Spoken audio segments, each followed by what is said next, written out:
방연, 여기서 죽다라고 쓰여 있습니다. 모시, 방연, 이 날을 기다려왔다. 내 복수의 화살을 받아라. 천하비사에 오신 여러분 환영합니다. 오늘의 이야기는 20년 만에 복수에 성공한 천재질환가 손빈에 대한 이야기입니다. 구독과 좋아요 눌러주시고 재미있는 시간 되시길 바랍니다. 감사합니다.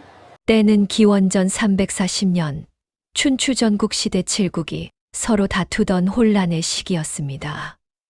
이 시대에는 지략과 무력이 곧 생존이었고 한순간의 판단이 나라의 운명을 가르곤 했지요. 어느 가을밤 마른 골짜기에 위나라의 명장 방연이 말을 세웠습니다. 좁은 산길을 가로막은 거대한 나무 한 그루, 그 껍질이 벗겨진 자리에 무언가 글씨가 새겨져 있었지요. 방연은 부하에게 횃불을 가져오라 명했습니다. 떨리는 불빛 아래 드러난 글귀를 본 순간 그의 얼굴이 하얗게 질렸습니다. 오늘 밤 방연은 이 나무 아래에서 죽으리라. 그 글씨체를 보는 순간 방연은 알아차렸습니다. 이것은 바로 그 사람, 20년 전 자신이 무릎을 잘라버린 그 천재의 필체였지요. 20여 년 전으로 시간을 돌려보겠습니다. 귀곡곡이라 불리는 깊은 산속에 귀곡선생이라는 은자가 살았습니다. 그는 천하의 병법과 종횡수를 모두 꿰뚫고 있었고 그의 가르침을 받으려는 젊은이들이 사방에서 모여들었지요. 그 중에서도 가장 뛰어난 제자가 둘 있었습니다. 바로 손빈과 방연이었습니다. 손빈은 병법의 대가 손무의 후손으로 어려서부터 천재적인 재능을 보였습니다. 그는 책 한 번 읽으면 모두 외웠고 전략을 짜는 데 있어 귀신 같은 재주를 발휘했지요. 방연 역시 총명했습니다. 그는 부지런히 공부했고 실전에 강했습니다. 하지만 언제나 손빈보다 한 걸음 뒤처졌지요. 두 사람은 함께 공부하고 함께 무술을 익혔습니다. 겉으로는 친한 동문이었지만 방연의 마음속 깊은 곳에는 서서히 검은 그림자가 자라나고 있었습니다. 바로 질투였습니다. 세월이 흘러 두 사람은 스승 아래에서의 수학을 마쳤습니다. 방연이 먼저 산을 내려갔습니다.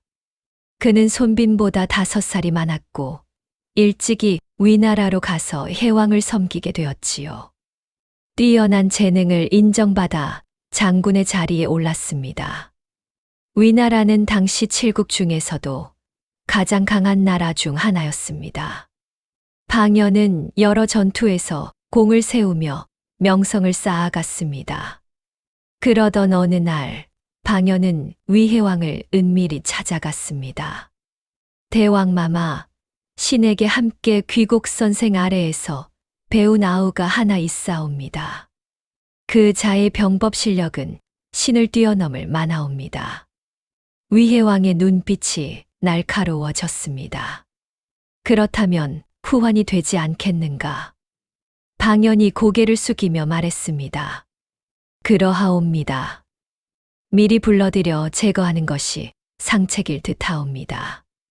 위해왕은 방연의 말에 고개를 끄덕였습니다. 경의 말이 옳소. 뛰어난 자를 다른 나라가 쓰게 되면 위나라에 큰 화가 될 것이오. 불러들여 없애도록 하시오. 방연의 입가에 차가운 미소가 번졌습니다. 겉으로는 나라를 위한다는 명분이었지만 사실 그의 마음 속에는 질투가 가득했지요. 저 어린 것이 나보다 뛰어나다는 소리를 듣는 것은 참을 수 없다. 이참에 영원히 없애버리리라. 곧 위나라 사신이 손빈을 찾아갔습니다. 손빈은 형님처럼 따르던 방연의 부름을 받고 기쁜 마음으로 위나라로 향했습니다. 손빈이 도착하자 방연은 성대하게 맞이했습니다. 술자리를 마련하고 옛정을 나누는 듯 보였지요. 아우, 오랜만이요. 그간 안녕하셨소. 손비는 방연의 손을 잡으며 반가워했습니다. 형님께서 저를 불러주시니 감사할 따름입니다. 함께 위나라를 위해 힘쓰겠습니다. 하지만 방연의 눈빛 깊은 곳에는 어두운 살기가 끓고 있었습니다. 며칠 후 방연은 손빈에게 자신이 쓴 병서를 보여달라고 했습니다. 아우의 학문이 어찌 발전했는지 궁금하오. 병서를 써서 보여주시오. 손빈은 의심 없이 자신의 병법을 글로 써서 방연에게 건넸습니다. 이것이 바로 방연이 노리던 증거였지요. 며칠 후 손빈은 갑자기 군사들에게 붙잡혔습니다. 방연이 손빈이 쓴 병서를 증거로 들고 위해왕 앞에 나아갔습니다. 대왕마마, 손빈이 제 나라와 내통하여 반역을 도모하고 있사옵니다. 이것이 그 증거옵니다. 위해왕은 크게 노했습니다. 감히 과인을 배신하려 하였느냐? 당장 목을 베어라. 손빈은 억울함에 눈물을 흘리며 외쳤습니다. 형님, 저를 살려주시옵소서. 저는 결코 반역을 꾀한 적이 없사옵니다. 그 모습을 본 방연의 마음이 잠시 흔들렸습니다. 함께 스승 아래에서 지냈던 옛정이 떠올랐지요. 하지만 곧 다른 생각이 들었습니다. 그래, 목숨만은 살려주지. 대신 다시는 장군이 될 수 없게 만들어야겠다. 방연이 위해왕 앞에 무릎을 꿇었습니다.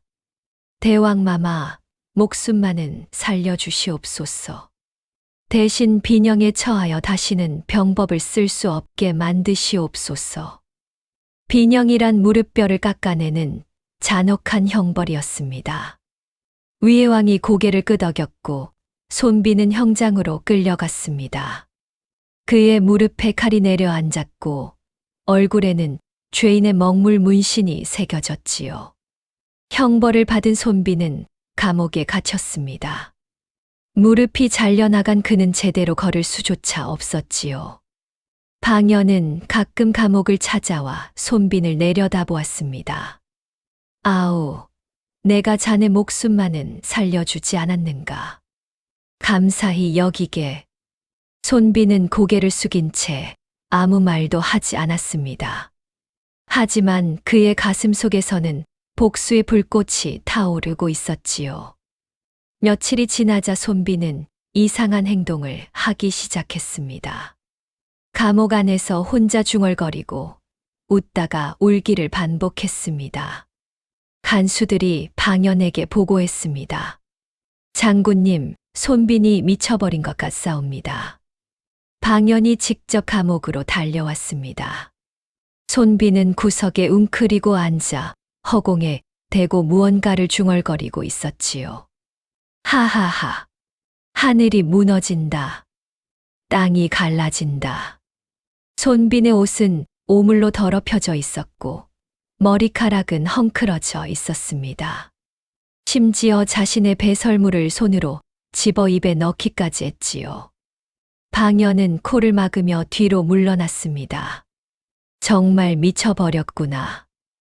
이제 아무 쓸모도 없는 놈이 되었어. 방연은 안심하며 돌아갔습니다. 하지만 그것은 손빈이 목숨을 지키기 위해 연기한 것이었습니다. 미친 사람은 위협이 되지 않는다고 생각하게 만들려는 계략이었지요. 그렇게 석 달이 흘렀습니다. 손빈은 계속해서 미친 척을 연기했고 위나라 사람들은 모두 그가 정말 제정신이 아니라고 믿게 되었지요. 어느 날 제 나라에서 사신이 위나라를 방문했습니다. 제 나라와 위나라는 겉으로는 우호 관계를 맺고 있었지만 속으로는 서로를 견제하고 있었습니다. 제 나라 사신은 위나라의 형편을 살피기 위해 곳곳을 둘러보았습니다. 우연히 감옥 근처를 지나가던 중 한 죄수가 땅바닥에 나뭇가지로 무언가를 그리고 있는 것을 보았지요. 사신이 가까이 다가가 보았습니다. 그것은 놀랍게도 정교한 병법 진영도였습니다. 이것이 팔문금 쇠진이 아닌가. 사신은 깜짝 놀랐습니다. 이런 고등병법을 아는 사람은 천하에 몇 되지 않았기 때문이지요. 사신이 조심스럽게 물었습니다. 그대는 누구인가? 손비는 처음에는 계속 미친 척을 했습니다. 하지만 사신이 귀곡 선생의 이름을 거론하자 눈빛이 변했지요. 그대도 귀곡 선생을 아시오? 나는 제나라 대부 전기의 사신이요. 그대의 병법 실력을 보니 예사 사람이 아니오. 어찌하여 이런 곳에 갇혀 있소?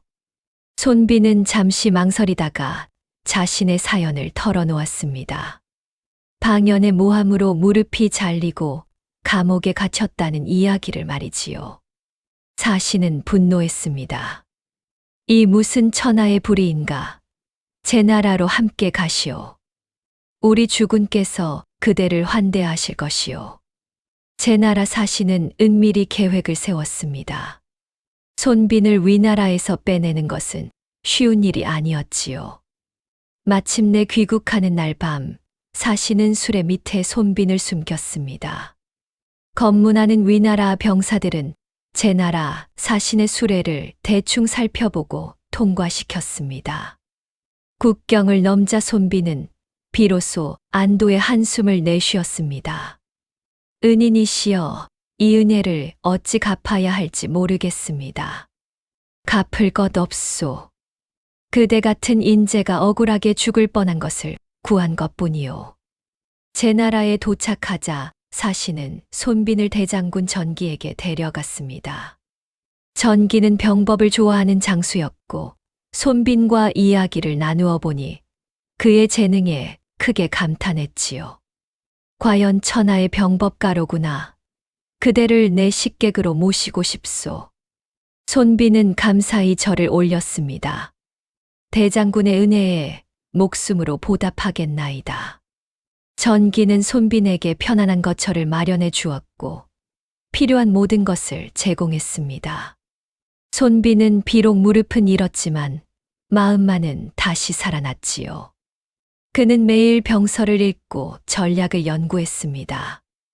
언젠가 방연과 다시 만날 날을 기다리며 말이지요. 손빈이 전기의 식객이 된 지 1년이 지났습니다. 그러던 어느 날, 제 나라 귀족들 사이에서 경마대회가 열렸습니다. 제 나라 왕도 참여하는 큰 행사였지요. 경마는 상등마, 중등마, 하등마 3차례로 나누어 진행되었고 2번 이상 이기는 쪽이 승리하는 방식이었습니다. 전기는 매번 이 경마에서 왕에게 졌습니다. 왕의 말들이 전기의 말들보다 조금씩 더 빨랐기 때문이지요. 그날도 전기는 크게 지고 돌아왔습니다. 거액의 돈을 잃은 것은 물론이고 귀족들 앞에서 체면까지 구겼지요. 손빈이 조심스럽게 물었습니다. 대장군께서는 어찌하여 해마다 지시는 것이옵니까? 왕의 말이 내 말보다 빠르니 어쩔 수 없지 않은가? 손빈이 미소를 지으며 말했습니다. 만약 소인에게 계책이 있다면 내년에는 이길 수 있을 것이옵니다. 전기의 눈이 빛났습니다. 정말인가? 그대의 계책을 듣고 싶소. 대장군의 하등마로 왕의 상등마와 겨루시고 대장군의 상등마로 왕의 중등마와 겨루시고 대장군의 중등마로 왕의 하등마와 겨루십시오. 전기는 잠시 생각하더니 무릎을 쳤습니다. 아, 그렇구나. 첫 판은 지지만 나머지 2판을 이기면 되는 것이로구나. 이듬해 경마 대회가 열렸습니다. 손빈의 계책대로 전기는 처음으로 왕을 이겼지요. 제 나라 왕은 크게 놀라며 물었습니다. 경이 어찌 갑자기 나를 이겼는가? 전기가 손빈을 가리키며 대답했습니다. 이 모든 것은 제 식객 손빈의 지략이옵니다. 제 나라 왕은 손빈을 불러 만나보았습니다. 손빈의 병법 지식에 감탄한 왕은 그를 군사로 삼았지요. 얼마 지나지 않아 큰 사건이 일어났습니다. 위나라가 조나라의 수도 한단을 포위 공격한 것이었습니다. 방연이 10만 대군을 이끌고 한단을 에워싸자 조나라는 제나라에 구원을 요청했지요. 제나라 왕이 신하들을 모아 대책을 물었습니다. 경들은 어찌해야 한다고 생각하는가? 대부분의 신하들이 말했습니다. 대왕마마, 군사를 이끌고 한단으로 가서 위나라군을 물리쳐야 하옵니다.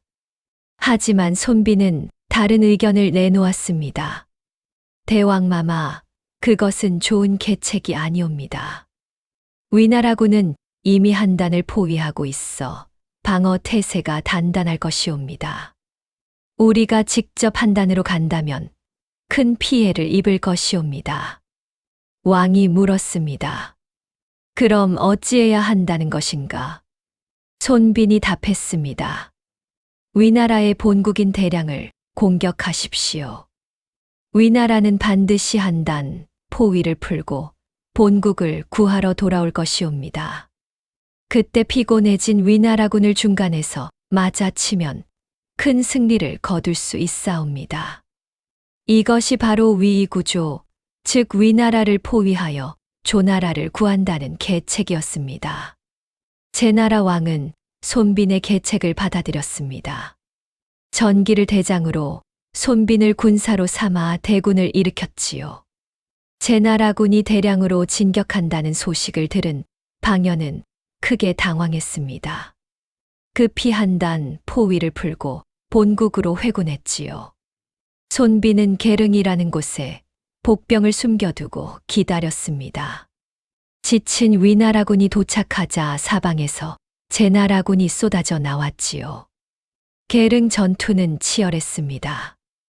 위나라군은 한단에서 급히 회군하느라 지쳐 있었고, 제나라군은 미리 준비하고 기다리고 있었지요. 손빈은 수레에 앉아 전장을 내려다보며 명령을 내렸습니다. 좌익은 적의 우측을 공격하고 우익은 적의 배후를 치시오. 전기가 선봉에서 용맹하게 싸웠고 제나라 병사들은 손빈의 지휘에 따라 움직였습니다. 방연은 필사적으로 싸웠지만 이미 승부는 기울어져 있었습니다. 위나라군은 크게 패하여 달아나기 시작했지요. 전투가 끝난 후 방연은 포로로 잡힌 제나라 병사에게 물었습니다. 너희 군사는 누구인가? 손빈이라는 분이시옵니다. 그 이름을 듣는 순간 방연의 얼굴이 창백해졌습니다. 손빈이 살아있다니, 그것도 제나라의 군사가 되어 자신을 격파했다니. 방연은 그날 밤 잠을 이루지 못했습니다. 무릎을 잘라버렸던 그 사람이 살아서 복수를 하고 있다는 사실이 두려웠지요. 한편 손빈은 전기와 함께 승리를 축하했습니다. 하지만 그의 마음속에는 아직 복수의 불꽃이 타오르고 있었습니다. 방연, 이것은 시작일 뿐이다. 내가 당한 고통을 그대도 느끼게 해주마. 계릉 전투의 승리로 손빈의 명성은 천하에 알려졌습니다. 제나라 왕은 그를 더욱 신임했고 전기는 그를 형제처럼 아꼈지요. 하지만 방연에게 계릉의 패배는 악몽이었습니다. 그는 자신이 만든 원수가 얼마나 무서운 존재인지 비로소 깨닫게 되었습니다. 계릉 전투 이후 13년의 세월이 흘렀습니다. 위나라는 계릉의 패배 후 한동안 조용히 지냈습니다. 방연은 여전히 장군이었지만 예전만큼 자신감 넘치는 모습은 아니었지요. 손빈은 제나라에서 높은 지위에 올랐습니다. 그의 병법은 천하에 이름을 떨쳤고 많은 제자들이 그에게 배우러 왔습니다. 하지만 손빈은 편안한 삶을 누리지 못했습니다. 무릎이 없어 늘 수레에 의지해야 했고 비가 오는 날이면 잘린 무릎 자리가 쑤시고 아팠지요. 그럴 때마다 손빈은 방연을 떠올렸습니다. 형님이라 믿었던 사람이 자신을 배신하고 불구로 만든 그날을 말이지요. 아직 끝나지 않았다. 방연, 우리의 인연은 아직 끝나지 않았어. 한편 위나라에서는 다시 야심이 커지고 있었습니다. 위혜왕이 죽고 그의 아들 양왕이 즉위했는데 양왕은 아버지보다 더욱 호전적이었지요. 양왕은 방연을 불러 명했습니다. 과인이 듣기로 한나라가 약해졌다 하니 이참에 한나라를 공격하여 영토를 넓히려 하오. 경이 군사를 이끌고 출정하시오. 방연은 망설였습니다. 한나라를 공격하면 제 나라가 또 개입할 것이 분명했기 때문이지요. 그리고 제 나라에는 손빈이 있었습니다. 하지만 왕의 명을 거역할 수는 없었습니다. 방연은 10만 대군을 이끌고 한나라로 향했습니다. 한나라는 급히 제나라의 구원을 요청했습니다. 제나라 왕은 즉시 전기와 손빈에게 명했지요. 경들은 한나라를 구하러 가시오. 손빈은 고개를 끄덕이며 미소를 지었습니다. 드디어 방연과 다시 맞붙을 기회가 온 것이었습니다. 한나라의 수도 정양은 풍전등화의 위기에 처했습니다. 방연이 이끄는 위나라군이 성을 포위하고 맹렬히 공격했지요. 한나라 왕은 급히 사신을 제나라로 보냈습니다. 제발 우리를 구해 주시오. 정양이 함락되면 한나라는 멸망할 것이오. 제나라군이 출정할 준비를 하는 동안 손빈은 지도를 펼쳐놓고 깊이 생각했습니다. 전기가 물었습니다. 군사, 이번에도 13년 전처럼 위나라 본국을 공격하는 것이 어떻겠소? 손빈이 고개를 저었습니다. 아니옵니다. 방연은 이미 한 번 당했으니 같은 수를 쓸 수 없습니다. 이번에는 다른 계책이 필요하옵니다. 그렇다면 어찌해야 하겠소? 손빈의 눈에 날카로운 빛이 스쳤습니다. 방연의 마음을 흔들어야 합니다. 그가 우리를 추격하게 만들어야 하옵니다. 추격하게 만든다고? 그렇습니다. 우리가 겁을 먹고 도망치는 척하면 방연은 반드시 추격할 것입니다. 13년 전의 치욕을 씻고 싶은 마음이 클 테니까요. 손빈은 지도 위의 한 지점을 가리켰습니다. 마릉입니다. 이곳은 좁은 골짜기라 대군이 지나가기 어렵습니다. 이곳에서 복병으로 방연을 처치하겠습니다. 전기가 물었습니다. 하지만 어떻게 방연을 마릉까지 유인하겠소? 손빈이 미소를 지었습니다. 방연의 교만함을 이용하겠습니다. 그가 우리를 우습게 여기게 만들면 됩니다. 제나라군이 출병했습니다. 손빈은 수레에 앉아 군사들을 지휘했지요. 위나라 국경에 도달하자 손빈은 명령을 내렸습니다. 위나라 영토 안으로 조금만 진입한 후 곧바로 퇴각하라. 병사들은 의아해했지만 명령대로 따랐습니다.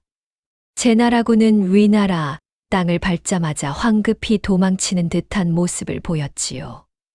위나라 정찰병들이 이 소식을 방연에게 전했습니다. 장군님, 제나라군이 우리 국경에 왔다가 싸우지도 않고 도망쳤사옵니다. 방연은 의심스러웠습니다. 손빈이 무슨 계략을 꾸미는 것은 아닐까. 하지만 한나라를 포위하고 있는 상황에서 제나라군이 후퇴했다는 것은 좋은 징조였습니다. 며칠 후 한나라가 마침내 항복했습니다. 방연은 대승을 거두고 의기양양하게 회군 준비를 했지요. 바로 그때 급보가 들어왔습니다. 장군님, 제나라군이 다시 나타났습니다. 그런데 이번에는 우리를 보자마자 또 도망쳤사옵니다. 방연의 참모가 말했습니다. 제나라 놈들이 겁을 먹은 것 같사옵니다. 우리 위나라의 위세에 눌린 것이지요. 방연도 고개를 끄덕였습니다. 손빈이 예전만 못한 모양이구나. 13년 전에는 그래도 싸울 배짱이 있었는데 손빈의 계략은 착착 진행되고 있었습니다. 방연에게 제나라군이 약하다는 인상을 심어주는 것, 그것이 첫 번째 단계였지요. 제나라군은 계속해서 후퇴했습니다. 손빈은 매일 밤 특별한 명령을 내렸지요. 오늘은 10만 개의 아궁이를 파시오. 병사들은 밥을 짓기 위해 땅을 파고 아궁이를 만들었습니다. 위나라 정찰병들이 이것을 세어보고 방연에게 보고했습니다. 장군님, 적의 아궁이가 10만 개나 됩니다. 제나라군은 10만 명 정도 되는 것 같사옵니다. 방연은 신중하게 생각했습니다. 10만이라. 우리와 비슷한 병력이로군. 이튿날 제나라군은 더 멀리 후퇴했습니다. 그리고 그날 밤 손빈은 다시 명령했습니다. 오늘은 5만 개의 아궁이만 파시오. 병사들은 명령대로 아궁이 숫자를 절반으로 줄였습니다. 정찰병이 다시 보고했지요. 장군님, 적의 아궁이가 5만 개로 줄었사옵니다. 방연의 눈이 빛났습니다. 그들의 병사가 절반으로 줄었다는 뜻이군. 도망친 것이다. 사흘째 되는 날, 손빈은 아궁이를 1만 개만 파라고 명령했습니다. 정찰병의 보고를 들은 방연은 크게 웃었습니다. 하하하, 제나라 놈들이 겁을 먹고 도망치고 있구나. 10만 명이 이제 1만 명밖에 남지 않았어. 참모들이 말했습니다. 장군님, 이 기회에 추격하여 제나라군을 전멸시켜야 하옵니다. 방연도 마음이 움직였습니다. 13년 전 계릉에서 당한 치욕을 씻을 절호의 기회였지요. 좋다. 정예 기병 1만 명만 선발하라. 보병은 느린이 뒤에 두고 우리는 빠르게 추격하여 손빈의 목을 베겠다. 방연은 경기병만 이끌고 제나라군을 맹렬히 추격하기 시작했습니다. 손빈의 계략에 완전히 빠진 것이었지요. 방연은 밤낮으로 제나라군을 추격했습니다. 손빈이 탄 수레의 바퀴 자국이 선명하게 남아 있었지요. 더 빨리 손빈을 놓치면 안 된다. 위나라 기병들은 말을 채찍질하며 달렸습니다. 그들의 눈에는 승리에 대한 확신이 가득했습니다. 참모가 조심스럽게 말했습니다. 장군님, 혹시 이것이 적의 유인책은 아니겠습니까? 방연이 손을 내저었습니다. 유인책이라니, 아궁이 숫자가 줄어드는 것을 내 눈으로 직접 확인했네. 제나라 놈들이 겁을 먹고 도망치는 것이 분명하네. 방연의 마음속에는 복수심이 타올랐습니다. 13년 전 계릉에서의 패배, 그 치욕을 씻을 기회였지요. 손빈, 이번에는 내가 이긴다. 내가 아무리 천재라 해도 도망치는 군대로는 나를 이길 수 없어. 해가 지고 어둠이 내렸습니다. 하지만 방연은 추격을 멈추지 않았습니다. 정찰병이 보고했습니다. 장군님, 앞에 마른 골짜기가 있사옵니다. 길이 좁아 조심해야 할 것 같사옵니다. 방연이 말했습니다. 괜찮네. 제나라군은 이제 1만 명도 안 남았네. 우리 1만 명의 정예 기병이면 충분하네. 방연은 마른 골짜기로 말을 몰았습니다. 마른 골짜기는 양쪽이 가파른 산으로 둘러싸인 좁은 길이었습니다. 달빛도 제대로 들지 않아 어둠이 짙게 깔려 있었지요. 방연이 앞장서서 골짜기로 들어갔습니다. 위나라 기병들이 그 뒤를 따랐습니다. 골짜기 중간쯤 왔을 때 길을 가로막는 거대한 나무가 보였습니다. 나무가 쓰러져 길을 막고 있었던 것이지요. 방연이 말을 세웠습니다. 저 나무를 치우라. 병사들이 다가가려 할 때 한 병사가 소리쳤습니다. 장군님, 나무 껍질에 무언가 글씨가 새겨져 있사옵니다.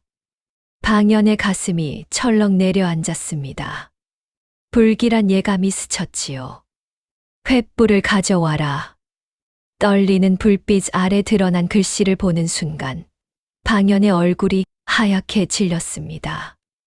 오늘 밤 방연은 이 나무 아래에서 죽으리라. 그 글씨체는 분명 손빈의 것이었습니다. 방연은 그제야 깨달았습니다. 자신이 완전히 함정에 빠졌다는 것을 말이지요. 후퇴하라. 당장 후퇴하라. 하지만 이미 늦었습니다. 횃불 불빛을 신호로 삼아 양쪽 산에서 일제히 화살이 쏟아져 내렸습니다. 손빈은 미리 10,000명의 궁수를 양쪽 산에 매복시켜 두었던 것입니다. 그들은 밤새도록 숨어서 방연을 기다렸지요. 화살은 비처럼 쏟아졌습니다. 좁은 골짜기에 갇힌 위나라 기병들은 제대로 싸워보지도 못하고 쓰러져 갔습니다. 장군님, 빠져나가셔야 합니다. 참모들이 방연을 둘러싸고 길을 열어주려 했지만 사방에서 화살이 날아왔습니다. 말들은 놀라 날뛰었고 병사들은 아우성쳤지요. 방연은 필사적으로 칼을 휘둘렀습니다. 하지만 어둠 속에서 적의 모습은 보이지 않고 화살만 끊임없이 날아왔습니다. 손빈, 손빈. 방연이 절규했지만 대답은 없었습니다. 오직 화살이 공기를 가르는 소리만 들렸지요. 한 시즌이 지나자 위나라 군사들은 거의 전멸했습니다. 방연 주변에는 몇 명의 친위병만 남아 있었습니다. 방연은 어깨와 다리에 화살을 맞았습니다. 피가 흘러내렸지만 그보다 더 아픈 것은 마음이었지요. 내가 또 졌구나. 손빈에게. 그는 수레 위에 앉아 이 모든 것을 지휘했을 손빈의 모습을 떠올렸습니다. 무릎이 잘려 걷지도 못하는 그 사람이 자신을 이렇게 완벽하게 무너뜨렸습니다. 화살이 멈췄습니다. 골짜기는 죽음의 정적에 휩싸였지요. 방연은 말에서 내려 비틀거리며 그 나무 앞에 섰습니다. 횃불 빛에 비친 글씨를 다시 한번 바라보았습니다. 오늘 밤 방연은 이 나무 아래에서 죽으리라. 그는 쓴웃음을 지었습니다.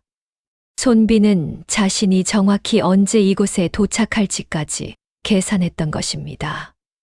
아궁이의 숫자를 줄여가며 자신을 유인했던 것, 밤에 이 좁은 골짜기로 들어오게 만든 것, 모든 것이 치밀한 계산이었지요.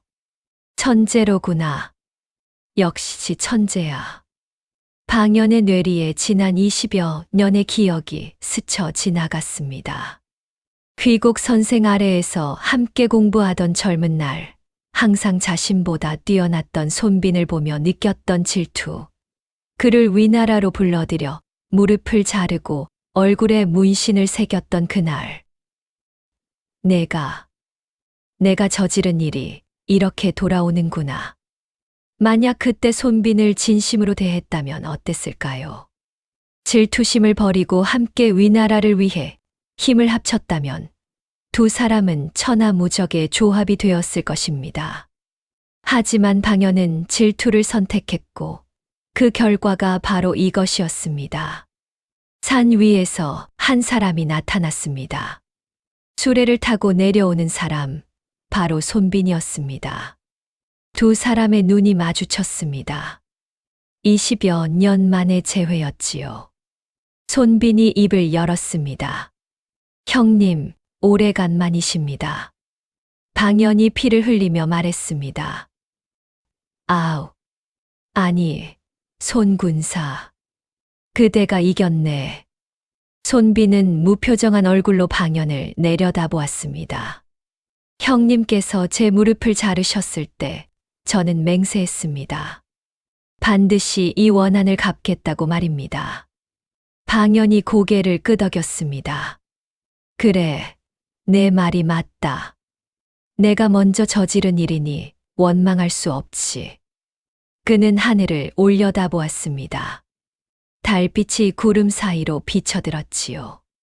하지만 한 가지는 억울하구나. 무엇이 억울하십니까? 방연이 쓸쓸히 웃었습니다. 내가 죽으면 세상 사람들은 내 이름만 기억할 것이네. 손빈이라는 천재 군사의 이름만 말이지. 손빈은 침묵했습니다. 방연의 말이 틀리지 않았기 때문이지요. 방연이 계속 말했습니다. 나는 내가 부러웠네. 귀곡 선생님 아래서 공부할 때부터 그랬지. 내가 하루 만에 외우는 것을 나는 열흘이 걸렸고, 내가 단번에 푸는 문제를 나는 밤을 새워도 풀지 못했네.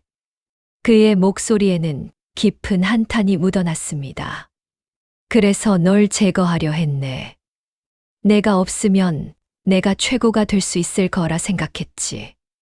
하지만 방연이 자신의 다리를 내려다보았습니다.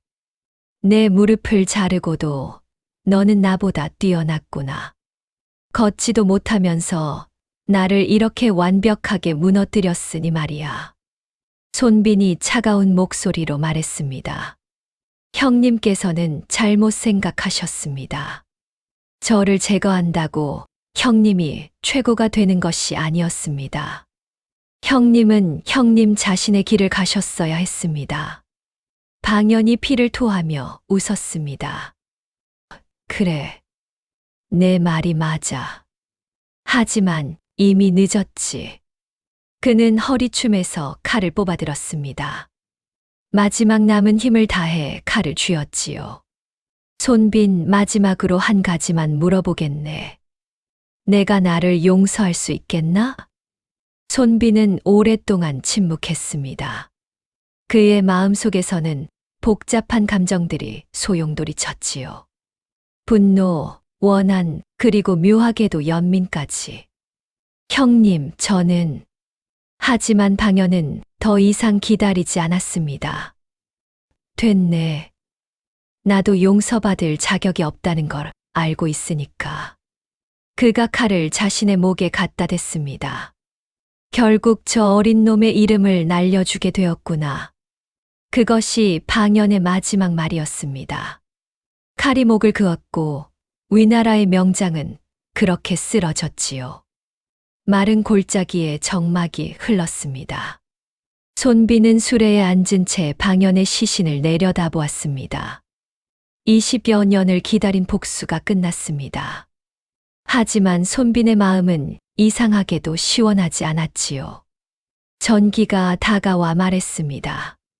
군사, 대승을 거두었소. 위나라군을 전멸시켰고 방연도 죽었소. 손빈은 고개를 끄덕였습니다. 그렇습니다. 이제 끝났습니다. 제 나라로 돌아온 후 손빈은 왕에게 큰 상을 받았습니다. 천하가 그의 이름을 칭송했지요. 하지만 손빈은 얼마 지나지 않아 관직을 내려놓았습니다. 조용한 곳에 은거하며 자신의 병법을 책으로 남기기 시작했습니다. 그것이 바로 후세에 전해지는 손빈 병법이었습니다. 책을 쓰는 동안 손빈은 자주 방연을 떠올렸습니다. 만약 그가 질투하지 않았다면, 만약 두 사람이 힘을 합쳤다면 어땠을까 하고 말이지요. 어느 봄날 손빈의 제자가 물었습니다. 스승님, 방연은 어리석은 사람이었습니까? 손빈이 고개를 저었습니다. 아니다. 그는 총명한 사람이었다. 다만 질투라는 독에 중독되었을 뿐이지. 그럼 스승님께서는 방연을 미워하십니까? 손빈은 오랫동안 침묵했습니다. 그리고는 자신의 무릎을 내려다보았지요. 잘려나간 무릎, 평생 그를 괴롭힌 상처였습니다. 미워하지 않는다고 하면 거짓말이겠지. 하지만 이제는 연민을 느낀다. 그는 스스로를 믿지 못해서 불행했던 사람이었으니까. 손비는 계속해서 말했습니다. 재능을 시기하는 것은 스스로를 망치는 일이다. 방연은 나를 제거하면 자신이 최고가 될 줄 알았지만 결국 자기 자신을 파멸시켰을 뿐이지. 제자가 고개를 숙이며 그 가르침을 새겼습니다.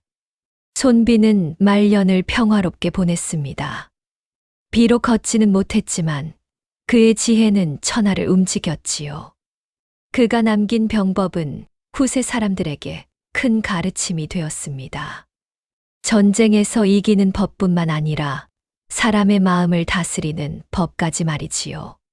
질투는 결국 자신을 파멸시킨다는 것.